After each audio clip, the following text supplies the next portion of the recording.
Umani na naman ng atensyon online ang aktor na si Archie Ailmania, matapos ang kanyang hindi pangkaraniwang Valentine's surprise para sa asawang si G. Canlas.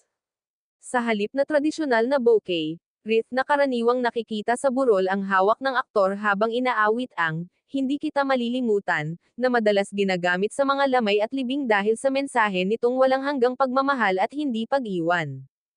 Nakasulat din sa nakakabit ditong ribbon ang mensaheng, "G, patay na patay ako sa'yo."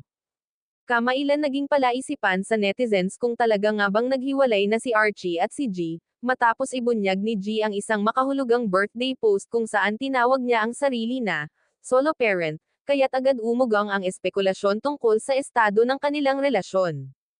Matatanda ang kamakailan lang hinatulan ng Bacoor Municipal Trial Court si Archie na guilty sa kasong acts of lasciviousness na isinampa ni Rita Daniela, na may hatol ng pagkakulong at iniutos ding magbayad ng indemnity at moral damages. Magugunitang unang nag-date sina G at Archie noong 2010 at nanatiling magkasintahan ng 2 taon bago sila naghiwalay. Matapos ang 5 taong breakup, muling nag-rekindle ang kanilang relasyon noong 2017. Noong October 2018, nagpakasal ang dalawa sa isang intimate na seremonya at biniyayaan sila ng anak na lalaki na si Caleb.